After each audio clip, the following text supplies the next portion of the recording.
I wasn't supposed to be in the garden that night. The charity gala had suffocated me with its perfume and pretense. Women dripping in diamonds that could feed entire neighborhoods. Men whose smiles never reached their calculating eyes.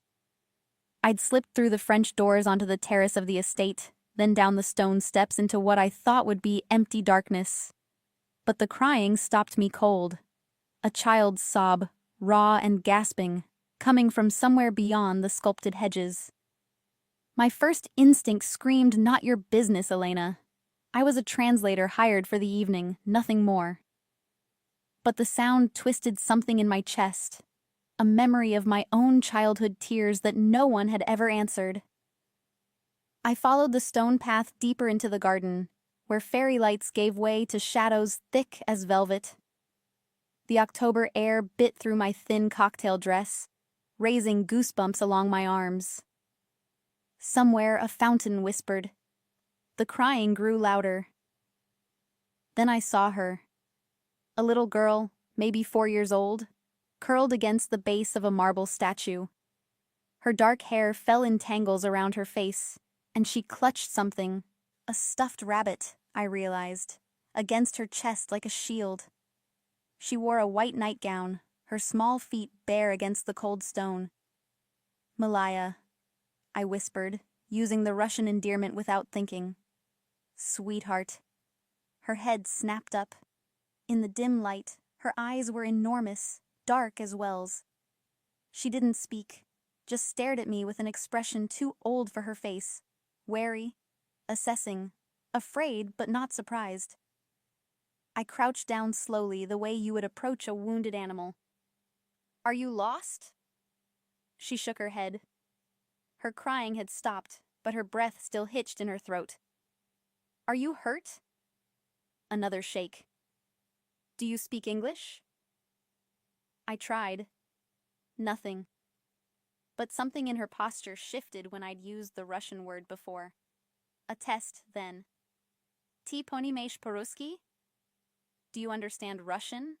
Her eyes widened slightly. A tiny nod. Relief and confusion tangled together. What was a Russian child doing alone in the garden of an Italian-American political fundraiser? I should have turned around right then. Should have found someone official, someone who belonged in this world of wealth and secrets. Instead, I sat down on the cold stone beside her. "I'm Elena," I said softly in Russian. "What's your name?" She studied me for a long moment, then whispered, "Anya." "Anya." I smiled. "That's a beautiful name. My grandmother was named Anya." The girl's lower lip trembled. New tears welled in her eyes, and I realized she was shaking, from cold or fear or both. "Will you let me help you?" I asked. "Maybe we can find whoever brought you here?" "Net." "No." The word came out sharp, panicked. "On ushel. On vsegda uchodit." He left. He always leaves. The pain in that small voice cut through me. I slipped off my shawl and wrapped it around her shoulders. She pulled it tight, burying her face in the fabric. And then, without planning it, I began to sing. "Bayushki bayu, nye lojisha na kraju." It was an old lullaby, one my mother had sung to me in our cramped Moscow apartment before everything fell apart, before we'd immigrated and she'd worked herself to exhaustion trying to build a new life. The melody rose from some deep place in my memory, soft and aching. Anya's shaking began to slow. Her eyes drifted half-closed. "Pridio serenki volchok, on ukusit za bochok." The little gray wolf will come. He will bite your side. Dark words for a lullaby, but Russian ones always were. Warnings wrapped in melody. I was so focused on the child that I didn't hear the footsteps behind me until a shadow fell across us both. "Step away from my daughter." The voice was quiet, controlled, absolutely lethal. I froze, the lullaby dying in my throat. Slowly, I turned my head. He stood 3 feet away, and even in the darkness I could feel the danger radiating from him like heat from a flame. Tall, broad-shouldered, wearing a perfectly tailored suit that probably cost more than my rent. His face was all sharp angles, strong jaw, high cheekbones, a mouth set in a hard line. But it was his eyes that made my breath catch. Pale gray, cold as winter seas, fixed on me with an intensity that made every nerve in my body scream to run. I started, but he cut me off. Stand up. Slowly. I obeyed, pulling my hands away from Anya carefully so he could see I meant no harm. My heart hammered against my ribs. The man's gaze flicked to his daughter, and for just a second, something shifted in those cold eyes. Pain, maybe. Or fear. "Papa," Anya whispered, but she didn't sound relieved. She sounded resigned. He crouched down, reaching for her, and that's when I noticed his hands. Scarred knuckles. A ring on his right hand with a crest I didn't recognize but somehow knew meant power. Danger. "Who are you?" he asked without looking at me. He gathered Anya against his chest, and she went limp in his arms, exhausted. "And how do you know that song?" My mouth went dry. "I'm just a translator. I work for the—" "That's not what I asked." His voice never rose. That somehow made it worse. "My mother," I managed. "She used to sing it. It's just an old Russian lullaby." Finally, he stood, Anya cradled in his arms. He turned to face me fully, and I saw something move across his expression, recognition, or maybe memory, before it vanished behind ice. "You will come with me," he said. Not a request. I should get back to... now. And despite every instinct screaming at me to run, I followed him into the dark. The house was different inside than I'd imagined. He led me through a side entrance I hadn't even noticed from the garden. Anya limp in his arms, my shawl still wrapped around her small body. No guards appeared, no servants rushed forward to help.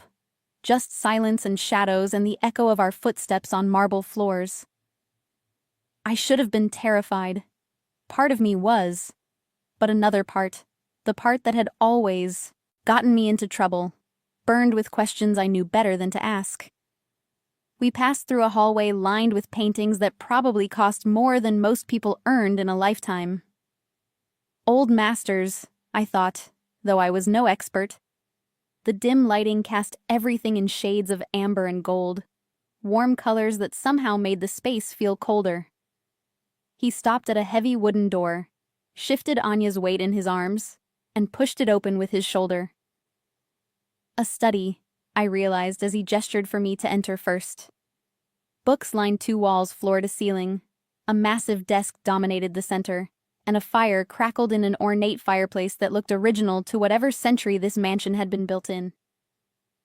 The warmth hit me immediately.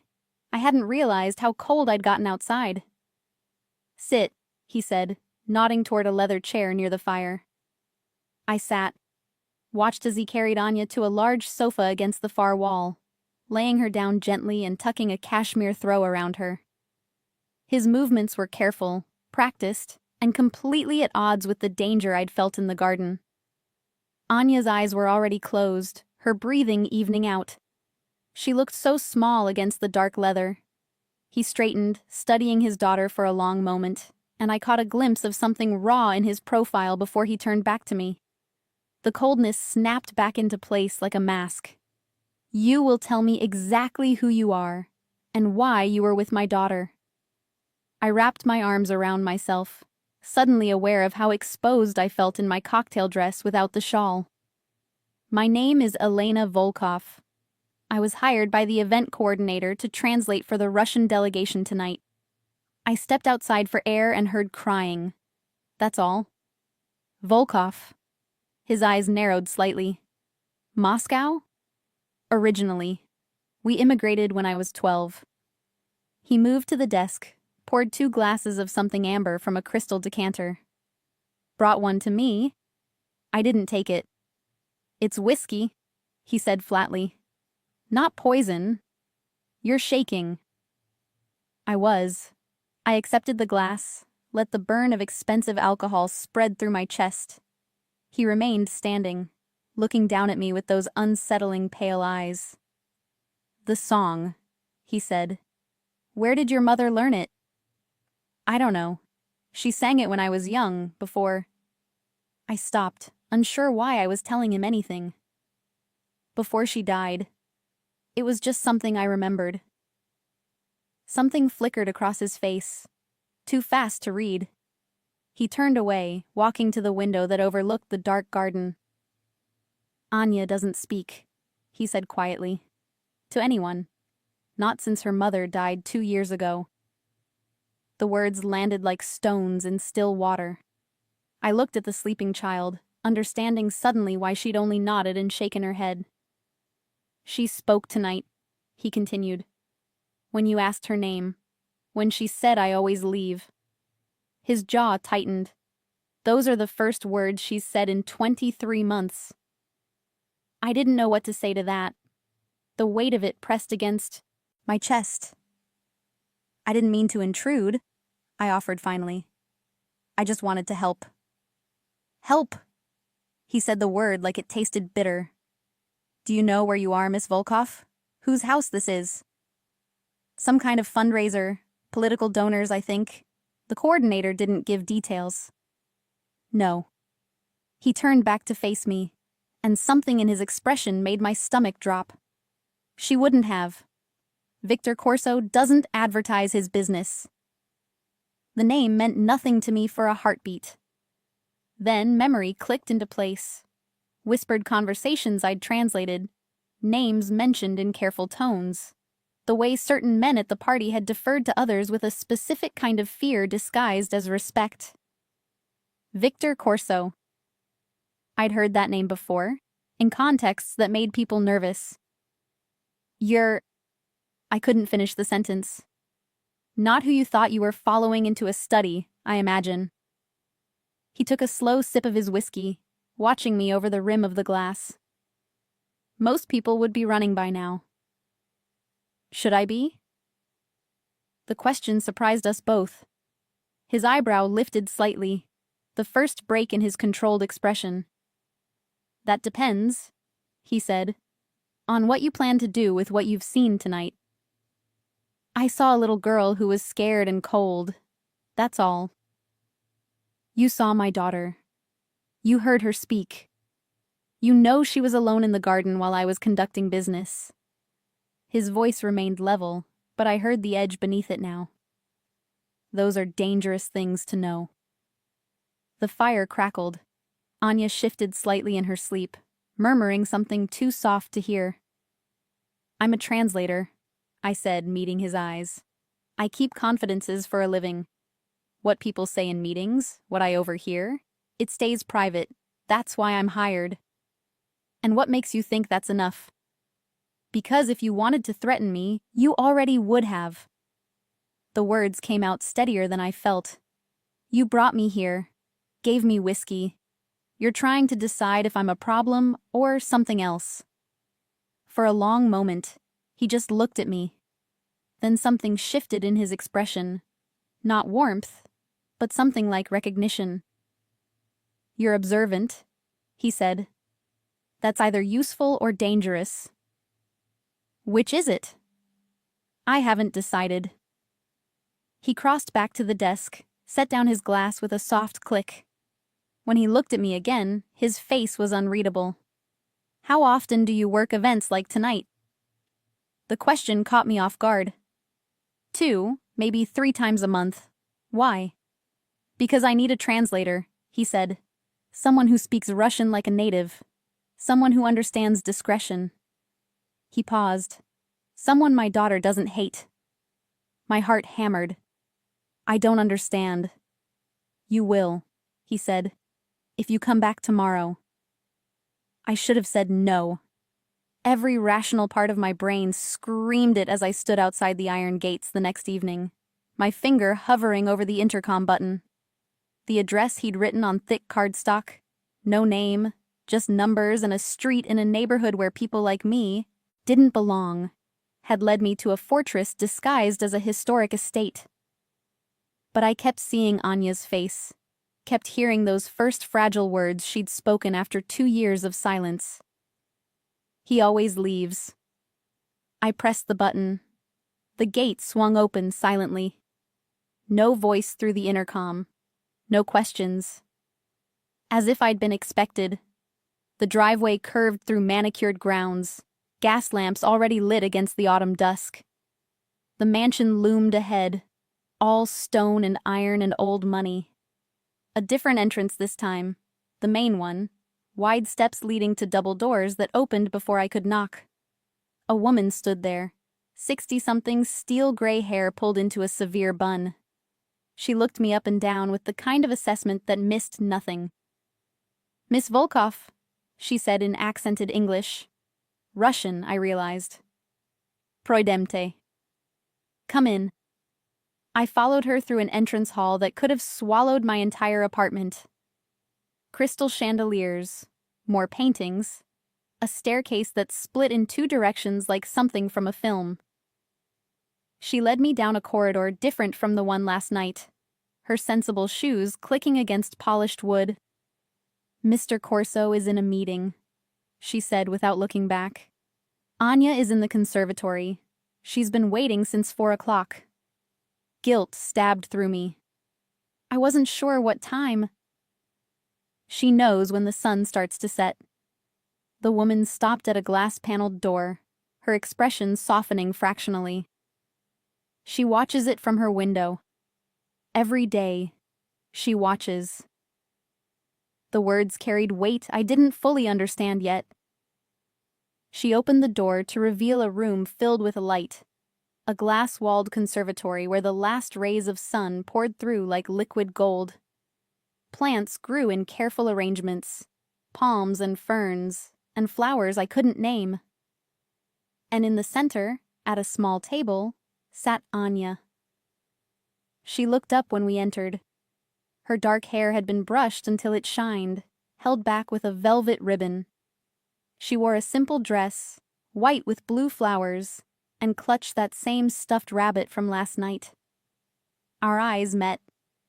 Something flickered in her expression, recognition, maybe hope. "Privet, Anya," I said softly. "Hello?" The woman, housekeeper, nanny, nodded once and left us alone. I approached the table slowly, the same careful way I had in the garden. Anya watched me with those 2 old eyes, her small hands tightening on the rabbit. "May I sit with you?" A tiny nod. The chair was child-sized, and I felt absurd folding myself into it, but Anya's mouth twitched slightly. Almost a smile. On the table sat a tea set, delicate porcelain painted with butterflies, 2 cups, a pot. Beside it, a plate of small cookies that looked untouched. "Were you having tea?" I asked in Russian. She nodded, then carefully poured invisible liquid into both cups with the solemnity of a ritual. Handed me one. I accepted it with equal seriousness. "Thank you." We sat in silence for a moment, pretending to sip air from porcelain. The conservatory filled, with the golden light of sunset, turning everything warm and soft. Outside the glass, I could see the garden where I'd found her, shadows already gathering between the hedges. Anya set down her cup, reached across the table and touched my hand. I went very still. Her small fingers traced the inside of my wrist, where a thin scar ran for 2 inches. A childhood accident involving broken glass and my mother's tears. "U menia toje jest," she whispered. "I have one too." She pushed up her sleeve to reveal a similar mark along her forearm, though hers looked more deliberate. More like, I caught my breath, a burn scar. Someone had hurt this child. "Anya," I started, but she pulled her sleeve down quickly and shook her head. Her eyes pleaded with me not to ask. So I didn't. Instead, I picked up one of the butterfly-painted cups, examining it in the fading light. "This is beautiful. Do you like butterflies?" A nod. Then she pointed to the garden, to a spot where I could just make out what looked like a statue. "No?" A fountain. Water caught the last light, glittering. "There are butterflies there in summer," came a voice from the doorway. I turned. Victor Corso stood watching us, still in a suit but with his jacket gone, his sleeves rolled to his elbows. I could see more scars on his forearms. These ones looked like knife wounds. "Monarchs," he continued, stepping into the conservatory. "They migrate through in August. Anya watches them for hours." His daughter's face had shuddered at his appearance, going carefully neutral. He noticed, and something painful moved through his eyes before he controlled it. "I apologize for keeping you waiting," he said to me. "Business took longer than expected." "It's fine. Anya and I were having tea." He looked at the table, at the butterfly cups. His jaw tightened. "Her mother's," he said quietly. "From her grandmother in St. Petersburg. One of the few things Katya brought with her when we married." The way he said it, "when we married," carried more story than I could unpack. Anya suddenly stood, walking to a shelf along the wall where books and toys sat in careful arrangement. She selected something, brought it back to me. A wooden box, carved with intricate patterns. "Otkroy," she whispered. "Open." I glanced at Victor. He nodded once, his expression unreadable. Inside the box lay a single photograph, a woman with Anya's dark hair and Victor's sharp cheekbones, holding an infant wrapped in white lace. She was laughing at whoever held the camera, joy radiating from her face. And she wore a necklace I recognized. Heavy gold with a pendant that matched the crest on Victor's ring. She was beautiful, I said softly. She was everything. Victor said. Then, more quietly, she also knew that lullaby. The words hung in the air between us. Anya touched the photograph with one finger, tracing her mother's face. "Is that why you asked me here?" I asked. "Because of a song?" "No." He moved closer and I caught the scent of him, expensive cologne layered over something darker, smoke maybe, or gunpowder. "I asked you here because my daughter hasn't let anyone touch her in 2 years, and last night she held your hand." 3 days a week, I told myself. That was all I'd agreed to. Monday, Wednesday, Friday evenings. 2 hours with Anya while Victor conducted whatever business required a translator who understood that discretion meant survival. He paid more for those 6 hours than I made in a month at the translation agency. I didn't ask what the meetings were about. Didn't want to know why men with hard eyes and expensive watches arrived at irregular hours. Why conversations sometimes stopped when I entered a room. Why the house had cameras in every corner except Anya's rooms and the conservatory. 2 weeks passed. Anya and I fell into a rhythm. Tea parties, picture books in Russian, quiet moments where she'd lean against me while I read aloud. She never spoke more than whispers, never more than a few words at a time, but her silences felt less heavy, more like choice than prison. Victor watched us sometimes. I'd feel his presence before I saw him, that particular weight of attention that made my skin prickle. He never interrupted, just observed from doorways with those cold gray eyes that occasionally, very occasionally, softened when he looked at his daughter. I tried not to notice how the light caught the sharp planes of his face. Tried not to wonder about the scars on his hands, the way he moved like violence was a language he spoke fluently. Tried not to care that sometimes, when he thought I wasn't looking, he watched me with an expression I couldn't read. On the 3rd Friday, everything changed. I arrived at sunset as usual, but the gate took longer to open. When it did, there were cars in the circular drive I hadn't seen before. Black SUVs with tinted windows that screamed security detail. The front door stood propped open, voices carrying from somewhere deep in the house. The gray-haired housekeeper, Irina, I'd learned her name was, appeared before I reached the steps. Her face was drawn tight with worry. "Anya ukodit," she said quickly. "Anya's gone." My stomach dropped. What do you mean, gone? She was in the conservatory. I went to prepare dinner, came back. Irina's hands twisted together. The garden door was open. We've searched the grounds, but it's getting dark, and Mr. Corso is... A crash from inside the house. The sound of Victor's voice, low and deadly, speaking rapid Italian to someone who responded in equally harsh tones. How long? I asked. 20 minutes, maybe 30. I was already moving, down the steps, around the side of the house toward the conservatory. Irina called after me, but I didn't stop. My mind raced through everything I knew about Anya. Her silences, her fears, the way she watched the sunset, how she'd touched that photograph of her mother. She watches it from her window. Every day she watches. The conservatory door was indeed open, cool evening air spilling through. Beyond it, the garden spread in deepening shadows. I grabbed a lantern from a hook near the door and headed into the growing darkness. Anya, I called in Russian. Gdeitai Malaya? Where are you, sweetheart? No response. Just wind through the hedges and the distant fountain's whisper. I followed the path we'd walked in my mind during our afternoons together. She'd pointed places out from the conservatory windows, the butterfly fountain, a rose arbor that bloomed in June, and once, barely visible, what looked like a small structure near the far wall. A playhouse, maybe, or a garden shed. I moved faster, the lantern swinging light across sculpted bushes and stone statues that looked menacing in the dark.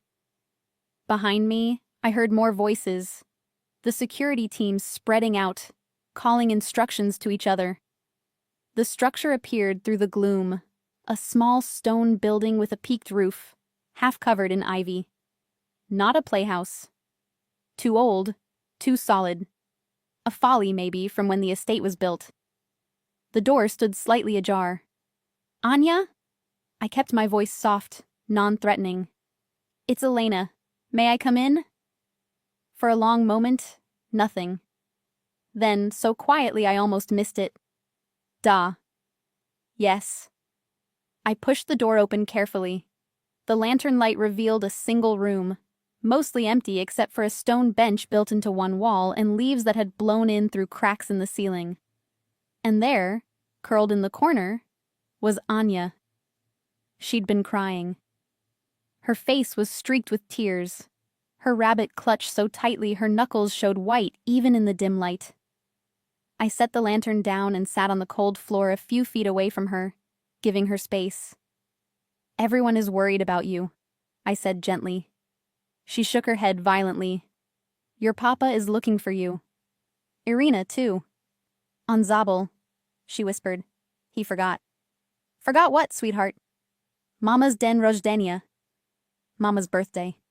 The words hit me like a fist. I thought of the photograph, the beautiful woman laughing at the camera. Today was her birthday. Oh, Anya. I moved closer, slowly. Maybe he didn't forget. Maybe it hurts too much to remember. On ne prichodit bolshe. He doesn't come anymore. Her voice cracked. Kei mogilye. On obeshchal. No on ostanovilsha. To the grave. He promised, but he stopped. I understood then. Whatever fragile connection father and daughter had maintained after the mother's death, visits to her grave, shared grief, Victor had let it slip. Probably thought he was protecting Anya by moving forward, not realizing she was drowning in the silence. Adults do stupid things when they're hurting, I said. We think we're being strong, but sometimes we're just scared. Papa ne boyitsya nichgo. Papa isn't afraid of anything. Everyone is afraid of something. I thought of Victor's face when he looked at his daughter, that flash of pain he couldn't quite hide. I think your papa is terrified of losing you. So terrified that he doesn't know how to be close to you anymore. Anya studied me with those ancient eyes. You're afraid too. I can tell. The observation startled me. What makes you think that? Tive segda smotrish na dver. You always look at the door. Как будто хочешь убежать. Like you want to run away. Perceptive child. Dangerous child. Maybe I am a little afraid, I admitted. Your home is different from what I'm used to. Потому что papa? Because papa. Footsteps pounded outside. The door flew open, and Victor filled the frame, backlit by lanterns from the security team behind him. His face was a mask of controlled fury that fractured the moment he saw his daughter. Anya. She pressed herself further into the corner. He took a step forward, and I saw it happen. The walls going up on both sides. Fear and anger and grief turning them into strangers. Stop, I said, standing up between them. Victor's eyes snapped to me, cold as winter. This is not your concern. She came here because she's hurting. You storming in like... I caught myself, suddenly aware of the armed men behind him, the danger radiating from every line of his body. She needs gentleness right now, not fear. For a long moment I thought he might throw me out bodily. His jaw worked, hands flexing at his sides. Then, very slowly, he lowered himself to one knee, making himself smaller, less threatening. Anya, he said again, softer this time. Prosti menia. Forgive me. The little girl's eyes went wide with shock. Ya zabel, Victor continued, his voice rough with emotion he couldn't quite hide. I forgot. Od ne materi, ya dumal, kto bude bolno menshi, jestli ja ne pomnю? About your Mother's Day.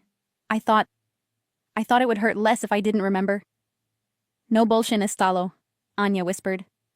But it didn't. Net. No. Stalo kuje. It got worse. The distance between them felt vast as an ocean. Neither moved. So I did. I held out my hand to Anya. Poitum, I said. Come. She took it after a heartbeat, letting me help her stand. Then I held out my other hand to Victor. He stared at it like I'd offered him something dangerous. Something that might break him. Poitum, I repeated. Both of you. His fingers closed around mine, large, scarred, surprisingly warm, and I pulled them both together, making them face each other. Now, tell each other the truth, I said, before the walls get too high to climb. We didn't go back to the house. Victor dismissed the security team with a sharp gesture, his hand still holding mine like he'd forgotten we were connected. When he finally let go, the absence felt strange. Cold. Get the car, he said to someone, a man I hadn't noticed, broad-shouldered and silent as a shadow. The black sedan, not the SUV. Anya stood between us, her small hand still gripping my fingers. She looked up at her father with something fragile building in her expression. Hope, maybe. Or fear that he'd change his mind. Where are we going? I asked. Victor's jaw tightened. Katie. To Katya. 20 minutes later, we pulled through the iron gates of a cemetery older than the city itself. Victorian monuments rose like ghosts in the darkness. Angels with weathered faces and crosses thick with ivy. The driver, the same silent man, stayed with the car while Victor led us down a winding path lit only by his phone's flashlight and the distant glow of the city. I should have felt afraid. Alone in a graveyard after dark with a man whose business I didn't want to know, whose scars told stories of violence, whose control felt like ice over something volcanic. But Anya's hand in mine kept me steady. And something else. The way Victor moved through the shadows, the careful way he watched where his daughter stepped, the barely visible tension in his shoulders. He was more afraid than I was. We stopped at a grave set slightly apart from the others, beneath an old oak tree. The headstone was simple compared to the elaborate monuments around it, white marble carved with Cyrillic letters that caught the light. Ekaterina Mikhailovna Korso, 1991, 2023. Beloved wife and mother below the English, more Russian. Tvой свет продолжает сиять. Your light continues to shine. Anya pulled free from my hand and ran to the grave, dropping to her knees in the grass. She set her stuffed rabbit against the headstone, arranged it carefully so it sat upright, then pressed both palms flat against the cold marble. "Mama," she whispered, "ya pomniu? Ya всегда помню?" I remember. I always remember. Victor stood frozen, watching his daughter. The flashlight trembled slightly in his hand. I'd seen him controlled, cold, dangerous. I'd seen hints of pain beneath the ice. But this was something breaking. Something he'd held together through sheer will for 2 years, fracturing now in the darkness. "When was the last time you came here?" I asked softly. 6 months.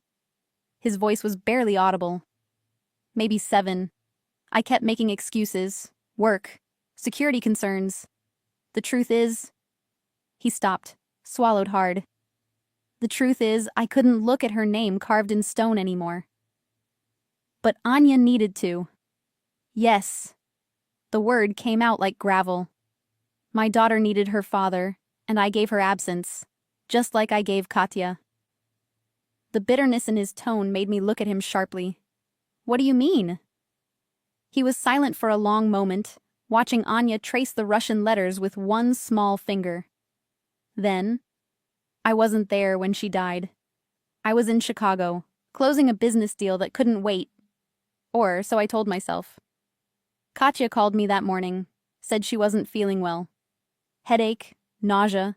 I told her to rest, that I'd be home by dinner." His hand clenched around the flashlight. "An aneurysm. She collapsed in the kitchen while Anya was at preschool. The housekeeper found her, called the ambulance. By the time I got to the hospital, she was already gone." He paused. "I chose business over my wife, and she died alone." Pain in his voice cut through me. I wanted to reach for him, offer comfort, but something in his posture warned me off. He was barely holding himself together. "Anya doesn't know the details," he continued. "She just knows her mother went to sleep and never woke up. That her father was gone when it happened. That he's always gone." "On Visegda uchodit," I murmured, remembering Anya's words from that first night. "Yes." Victor finally looked at me, and his eyes were haunted. "She's not wrong. I've been leaving for years. Physical presence means nothing when you're mentally absent. Katya used to say..." His voice caught.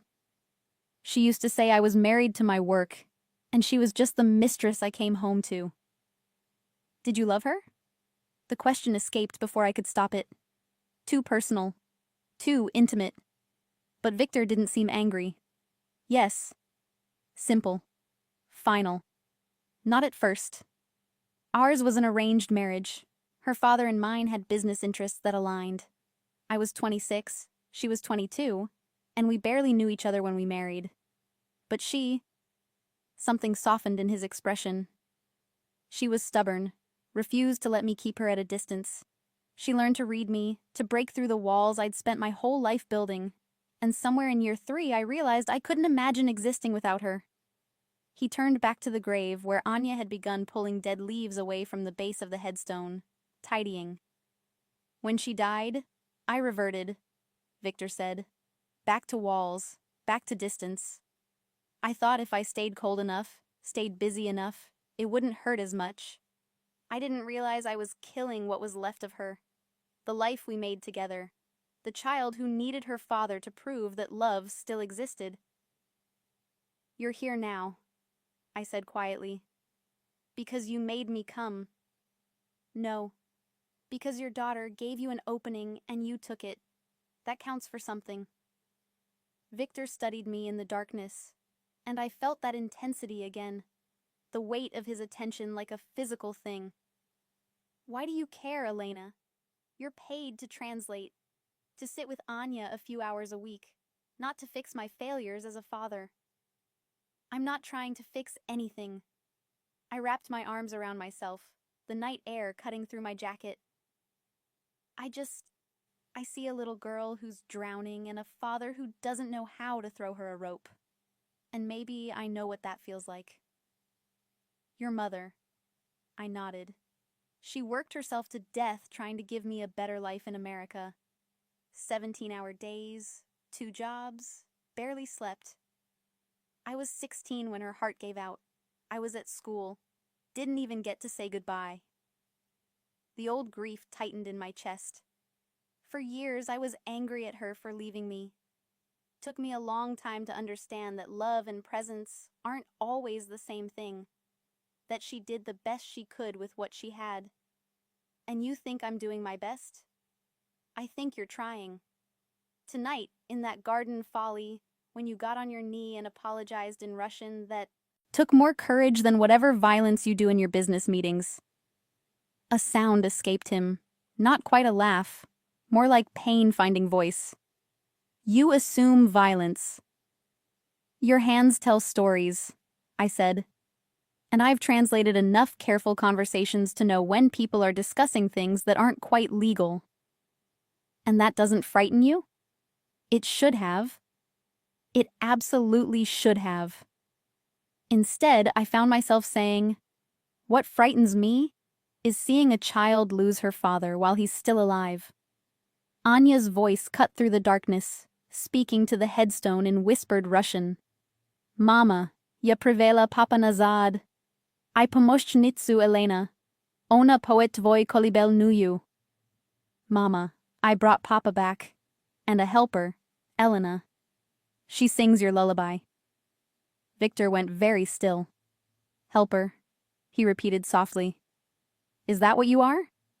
The question felt weighted with more than curiosity. I don't know what I am, I admitted, but I know I'm not ready to leave yet. He held my gaze for a long moment, something shifting in the space between us. An understanding, maybe, or a warning. Then he walked to his daughter, lowered himself beside her in the grass, and for the first time in 6 months, began to speak to his wife's grave. And I stood in the shadows beneath the oak tree, watching them piece together what had broken, and wondered what exactly I'd become part of. The cemetery visit changed something. Not everything. Victor still disappeared into closed-door meetings, still wore his control like armor, still kept entire sections of his life locked away from view. But with Anya, something had softened. He came home earlier on the nights I was there, joined us in the conservatory sometimes, sitting quietly while I read aloud or listening to Anya's whispered observations about the garden. He watched me too, more than before. I'd catch him studying my face while I focused on Anya, or following the movement of my hands as I poured invisible tea, or tracking me with those pale gray eyes as I moved through the room. The attention should have made me uncomfortable. Instead, it made me hyper-aware of the space between us, of the way the air felt heavier when he entered a room, of how my pulse jumped when his voice rumbled through the quiet. Dangerous territory. I knew it, and ignored it anyway. 3 weeks after the cemetery, winter arrived early with freezing rain that turned the city slick and treacherous. I nearly canceled. The buses were running late, my coat was too thin, and the weather felt like an omen. But I thought of Anya waiting by her window, watching the sunset she could barely see through the clouds. I went. The house was quieter than usual when Irina let me in. No voices from the study.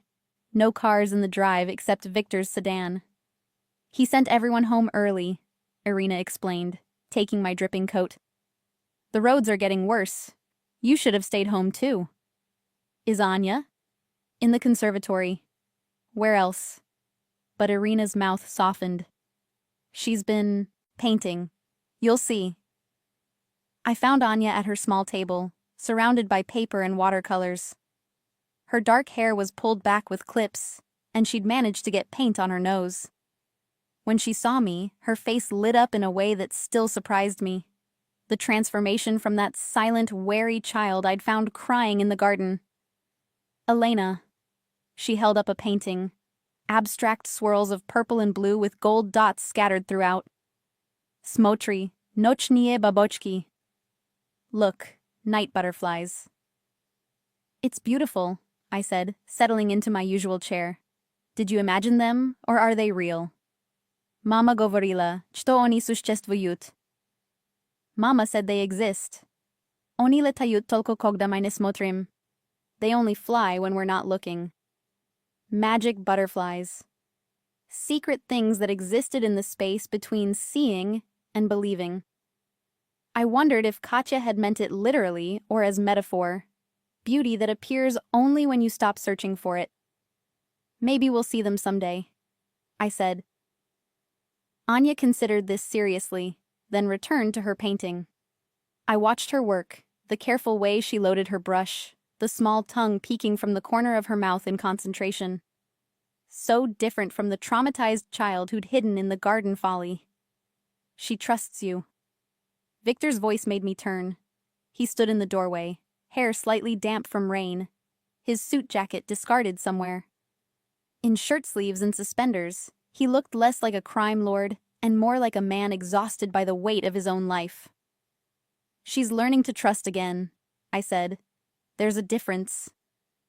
He moved into the room, bringing the scent of rain and that darker note I'd noticed before. Today it was definitely smoke. You're getting wet. I glanced down, realizing water from my hair had dripped onto my sweater. The rain was worse than I expected. Irina mentioned your coat is insufficient.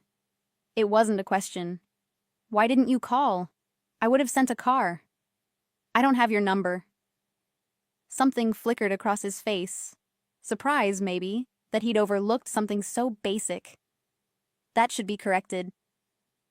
He pulled out his phone and I rattled off my number, hyper-aware of Anya watching us with interest.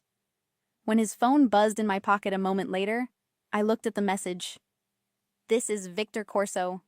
Save it. Use it. Direct. Like everything about him. Papa, Anya said, holding up another painting. This one clearly a portrait. Dark hair, pale eyes, a serious expression. Etotai. This is you. Victor took the paper carefully, studying it. I watched emotions move across his face too quickly to name, settling finally on something tender and broken. It's very good, he said quietly in Russian. Tai vidish menya lutshe, kem ya sebia. You see me better than I see myself. Tai всегда грустный, Anya observed. You're always sad.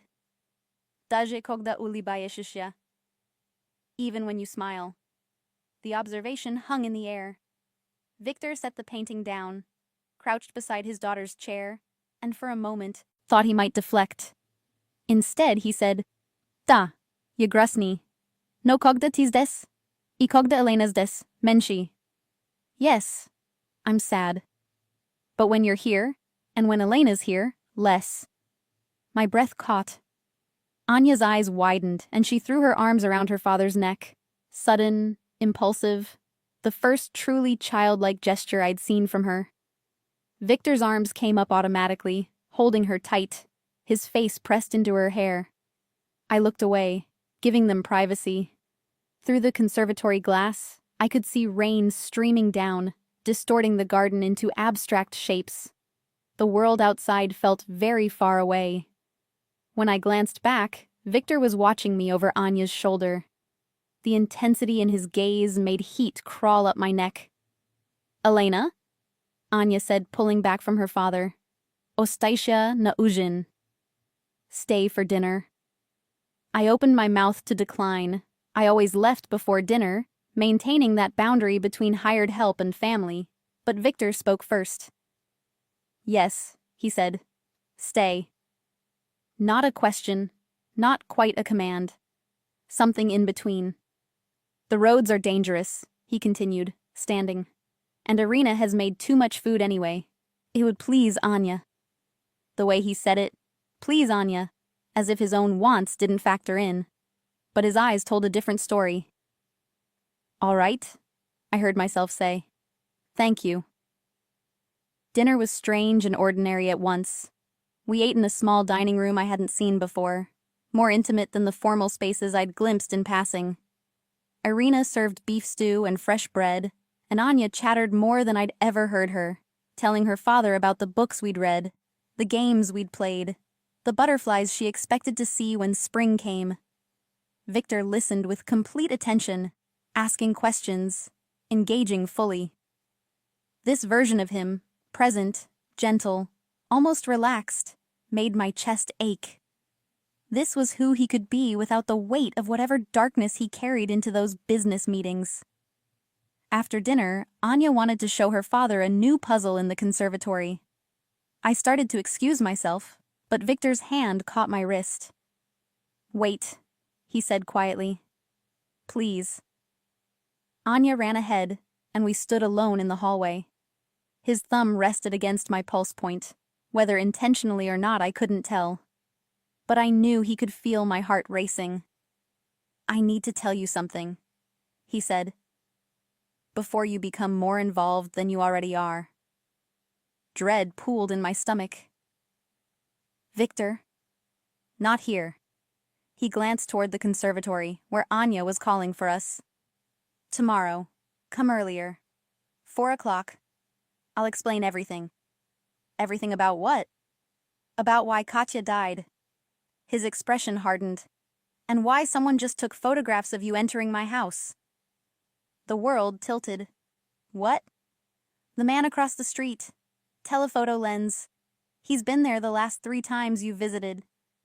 Victor's voice remained calm, but his grip on my wrist tightened fractionally. I wanted to believe it was coincidence, random surveillance, but tonight he stayed despite the rain, which means someone is very interested in the woman who spends time with my daughter. Fear cut through me, cold and sharp. Who? That's what I need to find out. He released my wrist, but his eyes held mine.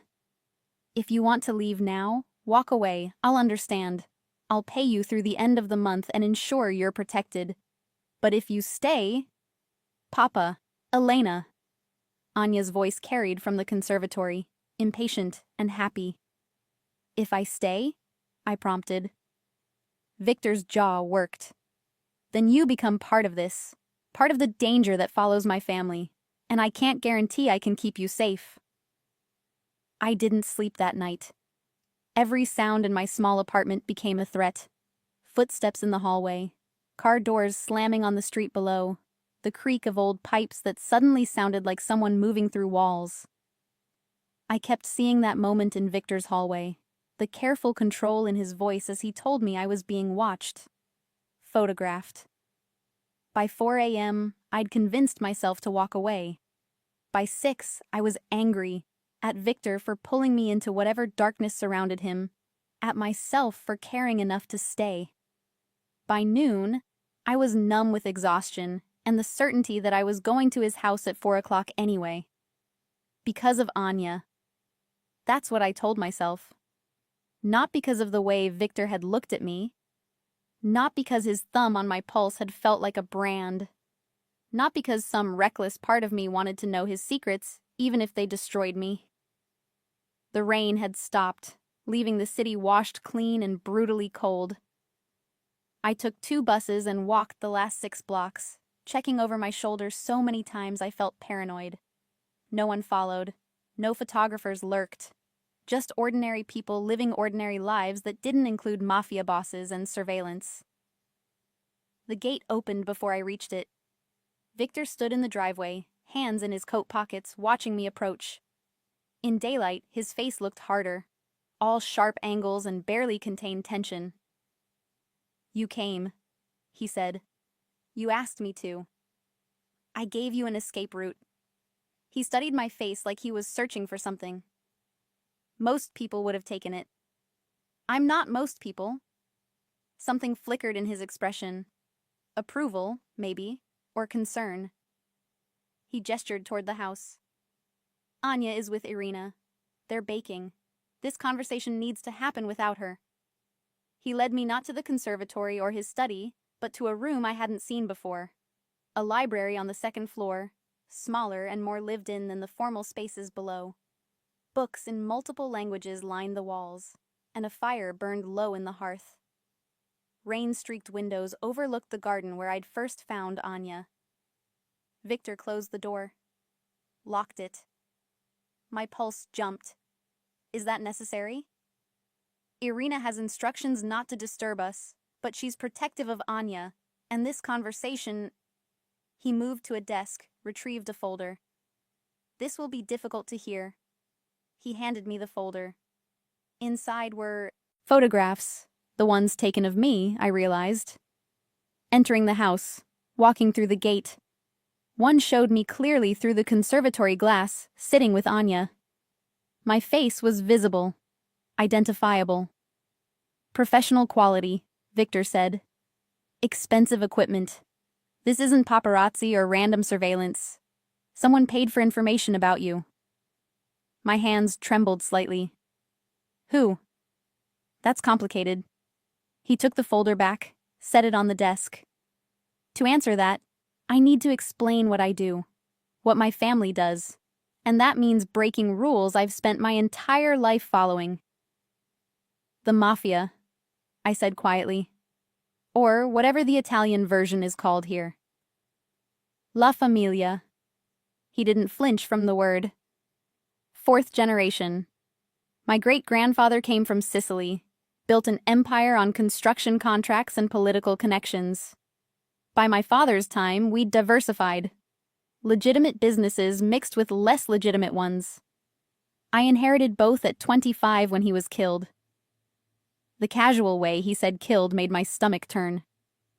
I've spent 15 years expanding our influence, Victor continued. Import-export, real estate development, private security. Most of it legal. Some of it... He paused. Some of it exists in gray areas. Protection services, information brokerage, arbitration for disputes that can't go through normal channels. You mean violence, I said. Sometimes, when necessary. He met my eyes without apology. But I'm not my father. I don't deal in drugs. I don't traffic in people. I don't prey on the weak. My family provides services to those who can't or won't use legitimate systems. We maintain order in spaces where chaos would otherwise reign. You're justifying it. No, I'm explaining it. He moved closer, and I fought the urge to step back. What I do, who I am, it comes with enemies, rival families, politicians I've refused to buy, business partners who've felt cheated. And then there's... He stopped, jaw tightening. There's what? Katya's family. The words came out rough. The Volkovs. My blood went cold. Volkov, but that's... your surname.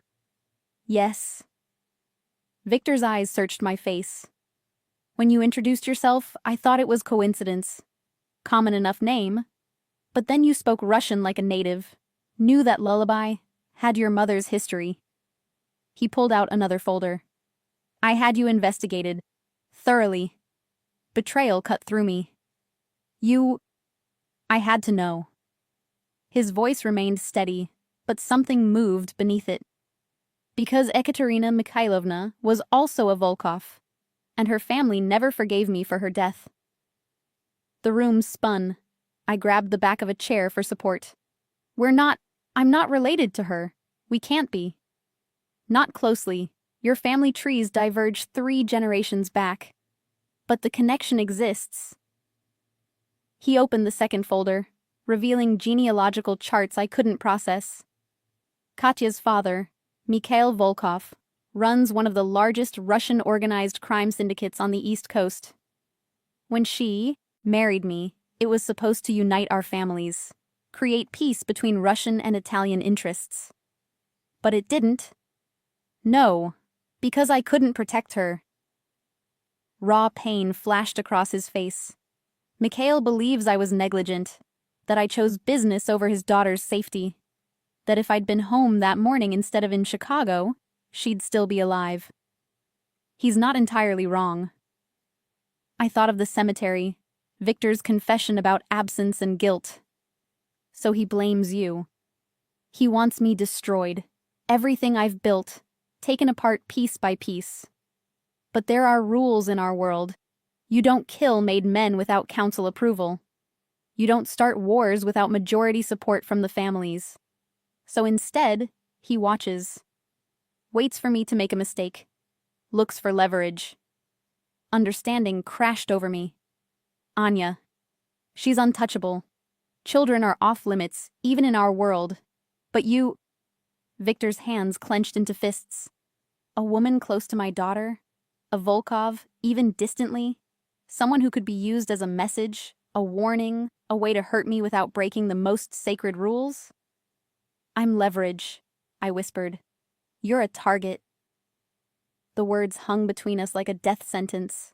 I sank into the chair, mind racing. So what happens now? You send me away? Give me money and tell me to disappear? That's the smart play. He crouched in front of me, bringing us eye level. I should never have hired you. Should have sent you away that first night. But Anya spoke for the first time in 2 years, and I was desperate enough to ignore my instincts. And now? Now Mikhail knows about you, which means his people will approach you eventually, offer you money to spy on me, threaten you to gain compliance, or simply remove you to send a message. Fear wrapped around my throat. How long do I have? I don't know. His voice dropped. But I've doubled security around you. The man taking photographs has been identified and dealt with. And I'm moving you. Moving me where? Here. He said it flatly, like it was already decided. The guest house, separate entrance, full privacy, but within the estate's security perimeter. You'll be under protection 24 hours a day. I can't just move into your house. You can't stay in that apartment with a broken lock and no security system. His eyes flashed. I've already seen the building, Elena. Ground floor, windows that don't latch properly, neighbors who wouldn't hear you scream. You might as well paint a target on your door. So I become a prisoner instead? You become safe. He reached out, stopped himself just before touching my face. I won't force you. If you want to leave the city, I'll arrange it. New identity, money, protection until Mikhail loses interest. But if you stay... Anya needs me, I said. I need you. The words came out harsh, unplanned. Victor closed his eyes briefly, as if shocked by his own admission. My daughter is finally healing, finally speaking, finally letting someone in. If you disappear now, it will break her. And He stood abruptly, putting distance between us. I can't let that happen. Through the window, I could see the garden where everything had started.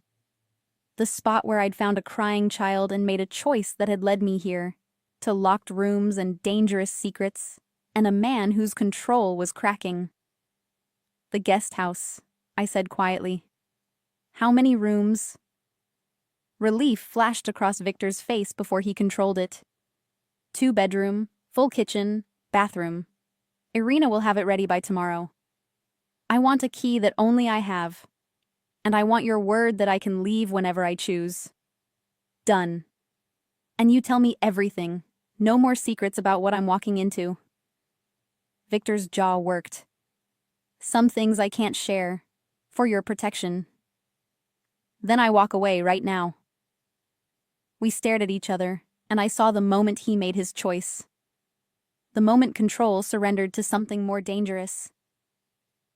All right, he said. But not here, and not now. Tonight, after Anya sleeps, I'll take you somewhere. And I'll show you exactly what world you've entered. Anya fell asleep early, exhausted from baking with Irina. I sat with her until her breathing deepened, her small hand relaxed around mine, the stuffed rabbit tucked under her chin. In sleep, she looked peaceful, innocent. Nothing like a child caught in the crossfire of organized crime. I envied her that innocence. Victor waited in the hallway when I emerged, changed into dark clothes, black jeans, a sweater, boots meant for walking, not fashion. He looked every inch the dangerous man I'd been trying not to see. Ready? He asked. I wasn't. But I nodded anyway. The car that waited wasn't the sedan. It was something older, nondescript, the kind that blended into traffic. Victor drove himself, no security following. We left the estate through a back gate I hadn't known existed, winding through residential streets before hitting the highway. He didn't speak. Neither did I. The silence felt heavy with things unsaid, stretched tight like wire about to snap. 20 minutes outside the city, he exited onto industrial roads where streetlights grew sparse. Warehouses loomed like sleeping giants, most dark, a few showing security lights. He pulled into a lot surrounded by chain-link fence, punched a code into a keypad, and drove through. "This is one of my import facilities," he said, killing the engine. "Legitimate business. Container shipments from overseas, furniture, textiles, machinery. But tonight, it's serving a different purpose." He led me to a side entrance, another keypad, another code. Inside, the warehouse stretched vast and shadowed, stacked containers creating corridors of metal and darkness. Our footsteps echoed. "Victor," I said, voice tight, "if you brought me here to show you the truth." He stopped, turned to face me. "I told you I'd explain everything. This is part of everything." We walked deeper, past rows of containers marked with shipping codes and company logos. Then I heard it. Voices. Low, tense, speaking Italian too rapid for me to catch more than fragments. Victor put a hand on my arm, slowing me. "What you're about to see," he said quietly, "is how disputes get resolved in my world. How order gets maintained. I want you to understand what I'm capable of. What I've done. Because if you stay, you need to know exactly who you're trusting with your life." Fear crawled up my spine. "Victor, trust me," he said. "Please." We rounded a corner into an open space where industrial lights blazed. 3 men stood in a loose circle, 2 I didn't recognize, dressed in suits despite the hour. The third I'd seen before, the silent driver who'd taken us to the cemetery. On the ground between them, hands zip-tied behind his back and blood crusted on his face, knelt a 4th man. The photographer, I realized, the one who'd been watching Victor's house. My stomach dropped. "Capo," one of the suited men said, acknowledging Victor. "Boss." Victor's entire demeanor shifted, shoulders back, expression ice cold, voice dropping into something that made the temperature in the warehouse feel like it had plummeted. He spoke in Italian, rapid-fire questions I couldn't follow. The kneeling man answered in gasps, pleading. Victor circled him slowly, predator assessing prey. Then Victor switched to English, and I understood it was for my benefit. "You've been working for Mikhail Volkov," Victor said. "Taking photographs, tracking movements, building a profile on the woman who spends time with my daughter." "He paid me," the man gasped. "That's all, just photographs. I didn't know." "You didn't ask." Victor's voice cut like a blade. "That's the problem with mercenaries. No loyalty, no code, just money." He crouched in front of the man, and I saw the violence in him then, not expressed, but present, coiled and ready. "Here's what happens next. You're going to tell my associates everything you reported to Volkov. Every detail, every photograph, every conversation. And then you're going to deliver a message for me." "Anything," the man said. "I'll do anything. Tell Mikhail that I know he's watching, that I understand his grief and his rage. But if he comes near my daughter, or the woman under my protection, I will burn his empire to ash." Victor's voice never rose, stayed quiet and absolutely lethal. "Tell him I'll start with his shipping operations in Newark, move to his clubs in Atlantic City, and end with the restaurant where his mother eats lunch every Tuesday. Tell him I will take everything he loves and reduce it to nothing. And unlike him, I won't wait years to do it." The warehouse went silent except for the photographer's ragged breathing. "Do you understand the message?" Victor asked. Yes, yes, I understand. Victor stood. Good. Marco will take you to make your delivery. If you run, if you warn Volkov I'm coming, if you do anything except exactly what I've told you. He paused.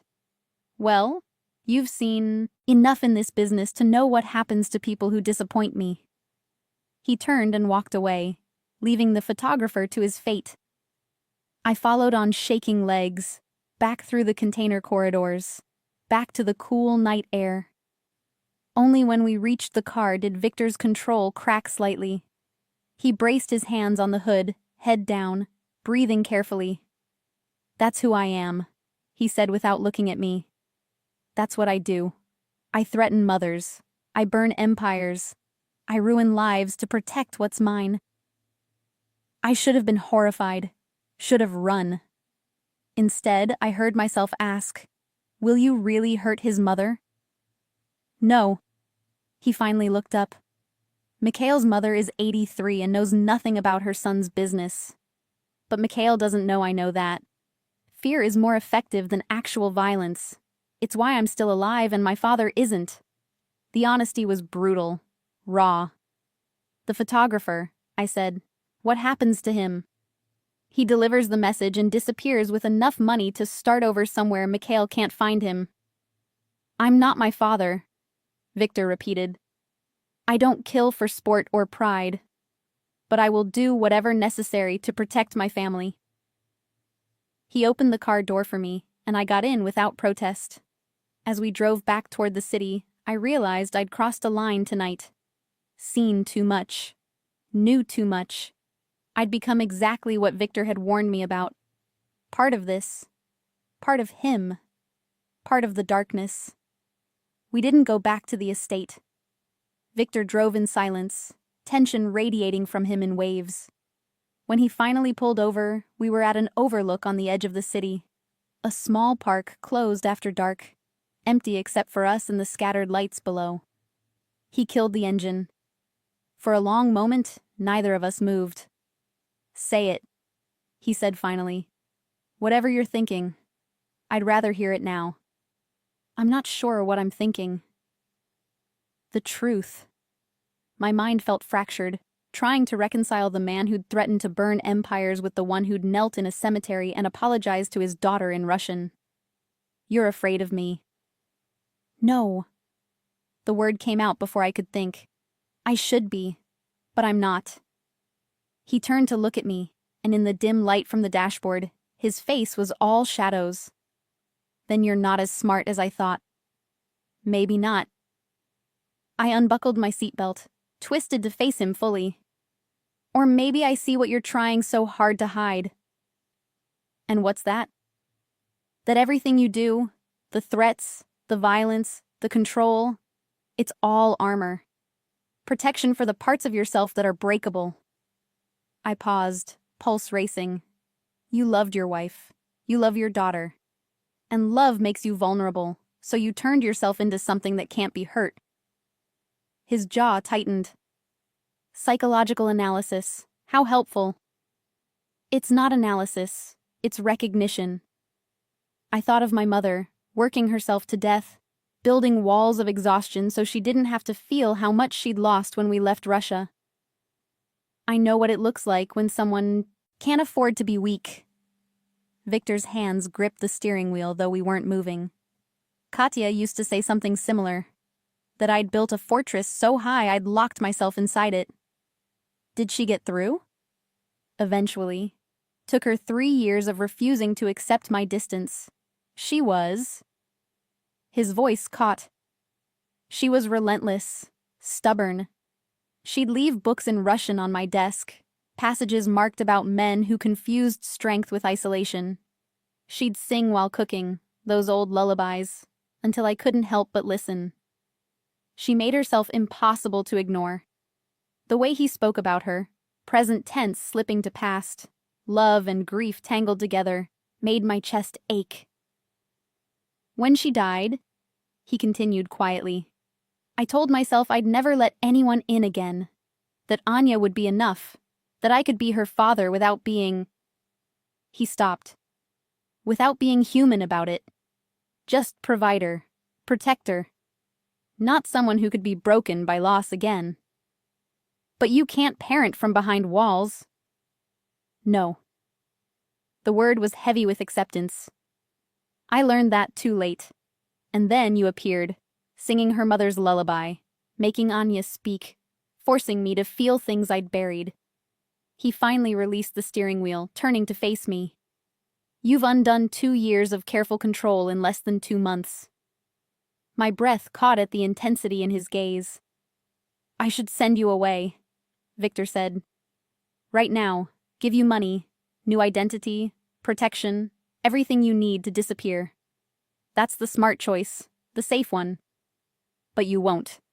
No. His hand moved, hesitated, then touched my face, fingertips against my cheekbone, barely there. Because I'm selfish. Because Anya needs you. Because He didn't finish. Didn't need to. The admission hung between us, dangerous and undeniable. Victor, I whispered. Tell me to stop. His thumb traced my jawline. Tell me this is just professional concern. That you're here only for Anya. Lie to me if you have to, but give me a reason not to. I kissed him. The decision made itself, bypassing thought entirely. One moment we were separated by careful distance. The next I was leaning across the console, my hands finding his face, my mouth on his. He went utterly still. Then his control shattered. His hand cupped the back of my neck, pulling me closer despite the awkward angle. The gear shift between us. The kiss was nothing like I'd imagined. Not gentle or careful, but desperate. Hungry. 2 years of grief and loneliness finding release. He tasted like whiskey in winter, and when he pulled back slightly, breathing hard, his eyes had gone dark. Elena. My name on his lips sounded like prayer and profanity at once. Don't, I said. Don't tell me this is wrong or dangerous or a mistake. I already know. Then why? Because I'm tired of being careful. Because watching you with Anya breaks something in me every time. Because when you threatened to burn Mikhail's world for her, for me, I felt. I stopped, searching for words. I felt seen, protected, like I mattered. You do matter. His forehead pressed against mine. Too much. That's the problem. We stayed like that, breathing together, the city lights blurring below us. I felt his heartbeat against my palm, rapid despite his control. The guest house, he said finally. If you move in, people will talk, make assumptions. Let them. Mikhail will use it. Proof that you're more than just Anya's companion. I don't care. You should. But his hand was still tangled in my hair, holding me close. This makes you more valuable as leverage, more dangerous to know. Then teach me, I said, how to survive in your world, how to see threats coming, how to be someone who can stand beside you instead of someone who needs constant protection. Something shifted in his expression. Surprise, maybe respect. That's not what I expected you to say. What did you expect? Fear. Demands that I choose between you and my life. An ultimatum. His lips quirked slightly. Not a request to become part of the darkness. I'm already part of it, I said. I have been since the moment I followed Anya's crying into that garden. This just makes it official. Victor studied my face like he was memorizing it. Then he kissed me again. Slower this time. Deliberate. A promise and a warning wrapped together. When we finally drove back to the estate, his hand found mine across the console, fingers interlacing. Neither of us spoke. We didn't need to. Everything had already been said. Moving into the guest house took less than a day. I didn't own much. A lifetime of immigration and poverty had taught me not to accumulate things that couldn't fit in a single suitcase. Books, clothes, my mother's icon of St. Nicholas that had survived the journey from Moscow. Victor sent movers anyway, treated my few possessions like they mattered. The guest house was beautiful in a way that made me uncomfortable. Too nice, too permanent. Floor-to-ceiling windows overlooked the garden, a kitchen with appliances I didn't know how to use, a bedroom with a bed so large I felt lost in it. But it had a lock only I controlled, and it was 50 yards from Anya's window. The first night, I couldn't sleep.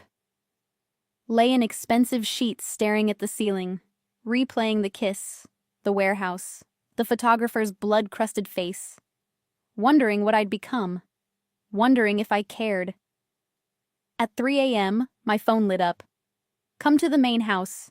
Kitchen entrance. Please." Victor's message. No explanation. I pulled on jeans and a sweater, crossed the cold garden in darkness lit only by security lights I now understood were more than decoration. The kitchen door opened before I reached it. Victor stood there in pajama pants and a t-shirt, barefoot, hair disheveled. Human in a way I'd never seen him. "Anya," he said simply. I followed him upstairs, through corridors I was still learning. Anya's room was at the end of a hall, painted soft blue with stars on the ceiling that glowed faintly. She sat up in bed, tears streaming down her face, the stuffed rabbit clutched tight. "Koszmar," Victor said quietly. "Nightmare. Ona nie pozwolić mnie prikasacja." She won't let me touch her. My heart broke for both of them. I moved slowly to the bed, sat on the edge. "Anya, Milaya, it's Elena." Her eyes focused on me, recognition cutting through terror. She launched herself into my arms, small body shaking with sobs. "Mama ushla," she gasped against my shoulder. Mama left. "Ona ushla I nie vernulas. I papatoze ukodit, I ti ujedziesz, a ja ostanius odna." She left and didn't come back, and Papa leaves too, and you'll leave, and I'll be alone. "Niet," I whispered, holding her tight. "No, sweetheart, I'm not leaving." "Tai obeszczesz?" "You promise?" I looked over her head at Victor, standing helpless in the doorway of his daughter's room. Saw the fear in his eyes, that I'd lie, that I'd make promises I couldn't keep, that I'd break this child who'd already been broken too many times. "Ja obeszczaję," I said. "I promise. Ja ostajesz tak dolgo, jak ty mnie chcesz." "I'll stay as long as you want me." Victor's expression cracked, just for a moment. Then he moved closer, sat on the other side of the bed, and for the first time since I'd known them, the three of us existed in the same space without walls or distance. "Your mama didn't want to leave," Victor said in Russian, his voice rough. "She loved you more than anything. More than life. If she could have stayed, she would have." "Как ty знаешь?" How do you know? "Because the last thing she said to me was your name." He touched Anya's hair gently. The hospital called while I was boarding the plane. I was too late to see her, but the nurse told me, when your mother woke up in the ambulance, confused and scared, she kept saying Anya, making sure you'd be taken care of. That was her last thought.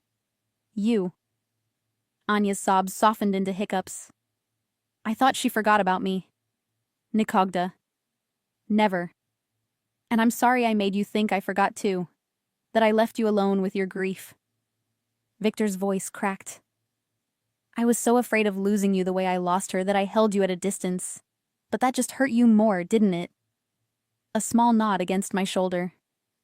"I'm going to do better," Victor said. "I promise. No more leaving when things are hard. No more pretending I'm not breaking too." "Papa toze plache? Papa cries too?" "Da.